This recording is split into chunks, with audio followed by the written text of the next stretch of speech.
पहलगाम आतंकी हमले में अब तक का सबसे बड़ा अपडेट आया है। कल बहुत सारे स्केच आए आतंकवादियों के, फिर बताया गया कि कई संदिग्ध आतंकवादी इसमें शामिल हैं, उनके भी तस्वीरें आई। लेकिन अब जो अपडेट आ रहा है चिराग जी, वो आ रहा है कि अभी तक आतंकियों की पहचान नहीं हो पाई है और आज एनआईए जो है वो केस रजिस्टर करने वाली है इस पूरे मामले में। और देखा जाए तो हम कल से ये देख रहे हैं कि बहुत सारी तस्वीरें आ गई हैं, बहुत सारे नाम आ गए सामने, लेकिन एक तरफ ये कि अभी तक आतंकियों की पहचान नहीं हुई है। ये कैसा मैसेज आ रहा है?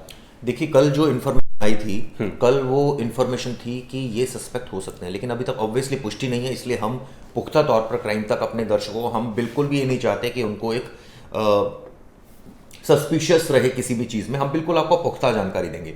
अभी तक की जो जानकारी दोस्तों निकल कर सामने आ रही है उसके मुताबिक पुख्ता तौर पर नहीं कहा जा सकता कि ये वही आतंकी है। पहला अपडेट ये है। दूसरा अपडेट जो मैं आपको बता दूं, जैसा कल प्रवेश ने बड़ी अच्छी बात बोली थी कि जो आतंकी हैं उन्होंने डिजिटल फुटप्रिंट्स अपने नहीं छोड़े हैं। वो मोबाइल का इस्तेमाल नहीं करते। वो घाटी उन्होंने क्यों चूज करी, उस घाटी को, वहां उनको पता था कि आर्मी नहीं है, वहां वो कैसे पहुंचे, और सबसे बड़ा सवाल प्रवेश, इतनी जल्दी फरार कैसे हो गए? ये एक ऐसा वो है पॉइंट, क्योंकि अटैक हुआ, इमीडिएटली आर्मी अलर्ट हो गई, सारे पैरामिलिट्री फोर्सेस के जवान अलर्ट हो गए और वो गायब हो गए आरोपी। देखिए, ये फरार नहीं हुए, ये छुपे हैं। दो डिफरेंस है। आईएसआई का जो डिजिटल टेरर जो अभी नया उसका प्रोग्राम आया है, मतलब उसके तहत ये हर जगह ये टेररिस्ट एक्टिविटी करते हैं। अब क्या है चिराग जी, हम पूछते हैं कि इनका कुछ तो डिजिटल फुटप्रिंट्स होगा, उस एरिया में कोई तो मोबाइल नेटवर्क या मोबाइल सिग्नल होगा। अब हम देखते हैं, हम जब क्राइम जर्नलिज्म में देखते हैं कि आरोपी को कैसे पकड़ते, देखते उस एरिया में कितने मोबाइल फ़ोन एक्टिव। ठीक है, तो ये ऑफलाइन जो भी काम करते हैं ऑफलाइन। अब आप पूछेंगे कैसे? देखिए, ये जो मैप्स है इनके पास एनक्रिप्टेड मैप्स है। जैसे हम गूगल मैप्स यूज़ कर रहे हैं, ये गूगल मैप्स नहीं, ये encrypted maps offline map use करते हैं।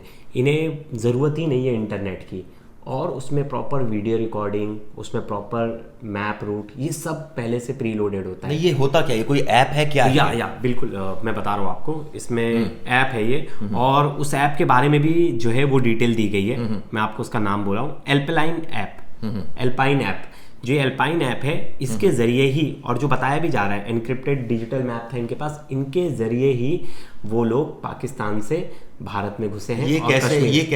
ये किस बिना पर बोला जा रहा है? ये तब बोला जा रहा है जब आतंकी हमारे पास ही नहीं है। ये तो अंदाजा लगाया जा रहा है। हाँ, क्योंकि देखिए ये मॉडल, हम देखिए चिराग जी, सबके हम मॉडल से बात करते हैं। जैसे हम बात करते हैं किसी गैंगस्टर ने 26 गोलियां चलवाई, तो उसका वो मॉडस ऑपरेंडी, वो 26 गोलियां चलवाता है। तो इनका ये मॉडस ऑपरेंडी है, जिस तरह की चीज़ें आपको याद होगा। मैं एक चीज़ बताता हूँ, उनके बॉडी पे बहुत सारे लोगों ने बोला ना कैमरा लगा था, वो वीडियो रिकॉर्ड कर रहे थे, जो वहाँ जिन लोगों को पे एक तो शख्स ये भी कह रहा था कि कलमा पड़ा तो हाँ छोड़ दिया उसे। लेकिन देखिए, एक जो था इम्पॉर्टेंट चीज़ है कि पहले जो आर्मी थी, हाँ, पाकिस्तानी पहले बॉर्डर फॉर एक्शन टीम यानी बैट, ये ना बॉडी कैमरा देती थी और उससे निर्देश दिए जाते थे कि जो भी तुम हमला करोगे ना उसको लाइव रिकॉर्ड करना है। ये body cam, hand band camera जो दिया जाता था, ये बहुत पुराना चला आ रहा है। अब टीआरएफ ही एक ऐसा ग्रुप है जो रिकॉर्ड करता है। टीआरएफ क्यों रिकॉर्ड करता है चिराग जी, आपको जानना होगा। टीआरएफ रिकॉर्ड करके उसे सोशल मीडिया और उसको आईएसआई को देता है, उसे प्रचारित करता है। हाँ, और वो लोगों को चाहता है कि इस चीज से वो लोग जुड़े। अब यही सेम मॉडल सोचिए, पहले पाकिस्तानी एजेंसीज करती थी, अब वो सेम चीज ये कर रहे हैं। कौन? जो टेररिस्ट है। दूसरी चीज थी जो बातचीत करने का लहजा था और जो लैंग्वेज थी, वो तो हमने बता दिया, पश्तूनी। इन्हें ट्रेस क्यों नहीं कर पा रहे हैं? क्योंकि ना ये ऑफलाइन रेखी, मतलब क्या है, ये किसी से ना, अब इन्होंने एक नया फंडा अपना लिया है। ये बातचीत, फोन कम्युनिकेशन करते ही नहीं, ना ईमेल कम्युनिकेशन नहीं। लेकिन सवाल ये उठता है कि वहां पर आर्मी तैनात है, इतने वक्त से तैनात है, उनको एक एक ज्योग्राफिकल कंडीशन पता है, जम्मू कश्मीर की, पहलगाम की पता है। ऐसे में अगर वो केव्स में छिप रहे हैं तो क्या ये जानकारी आर्मी को नहीं होगी? क्या आर्मी वहां पहुंच नहीं सकती? क्या आर्मी को आता नहीं अब वहां से खदेड़ना? पहले क्या था चिराग जी, पहले था कि इंटेलिजेंस जो है ना, वो ना डिजिटल फुटप्रिंट पे ज्यादा काम करती है, एग्री। लोकल इनपुट्स पे कम काम करने लगी थी। हाँ, क्योंकि लोकल इनपुट्स में वैसे बहुत सारी चीजें निकल कर आती नहीं, दोनों ही बैलेंस करके चलते हैं। लेकिन जो अब ये ऑफलाइन वाला तरीका इन्होंने अपनाया ना, ये ना कोई वॉकी टॉकी यूज कर रहे हैं, ना कोई फोन्स यूज कर रहे हैं, तो इन्हें थोड़ा सा मुश्किल होता है इनके बारे में जानकारी। अब समझ गए। अब देखो, अब आर्मी इंटेलिजेंस सब समझ गए ये तरीका। अब माइट भी मुश्किल होगा, क्योंकि अब ये अपना लोकल इंटेलिजेंस बहुत ज़्यादा स्ट्रॉन्ग करेंगे। अब क्या था, पेट्रोलिंग। देखिए सबसे इंपॉर्टेंट चीज़ आती है चिराग जी, पेट्रोलिंग।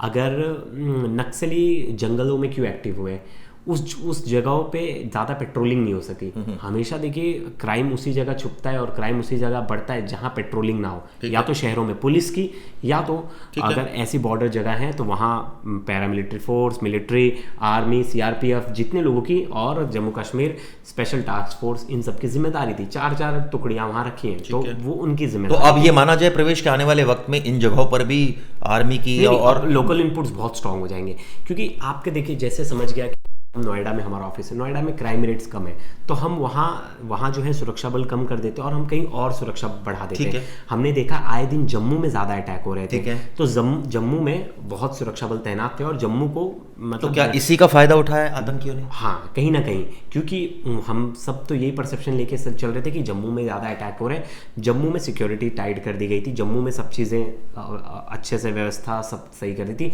लेकिन मुझे लगता है इंटेलिजेंस डिपार्टमेंट को इतना स्ट्रांग होना पड़ेगा कि पूरे भारत में ये कहीं भी छुप के बैठ सकते हैं। स्लीपर सेल कैसे काम करते थे?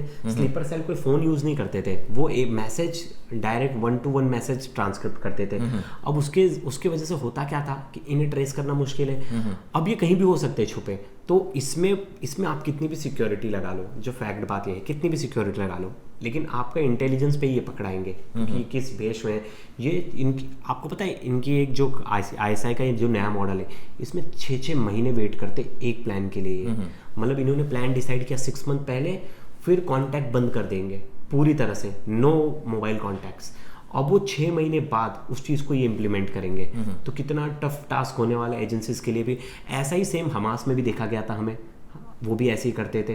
तो ये जो मतलब प्रॉपर जो ISI का ही मॉडल है, और ये मॉडल के तहत लोग मतलब पुलिस की जो मिलिट्री इंटेलिजेंस है वो बोल रही है कि ये पाकिस्तान से आए थे, जिसके पक्के सबूत थे। कल मीटिंग हुई CSS की, तो उसमें ये बात रखी गई, जिसके बाद ये सब फैसला लिया गया। आपको पता भी 5 बड़े इंपॉर्टेंट फैसले लिए गए, जिसमें 1960 का सिंधु जल संधि स्थगित कर दिया गया। इससे पाकिस्तान को बहुत बड़ा लॉस होगा। ये हम अगली वीडियो में डिस्कस करते हैं सारी चीजें। पाकिस्तान के ऊपर कोई बम फेंकने की जरूरत नहीं है, ये हम अगली वीडियो में डिटेल में बताएंगे। बस अब में शॉर्ट में खाली हम क्रक्स देके जाते हैं।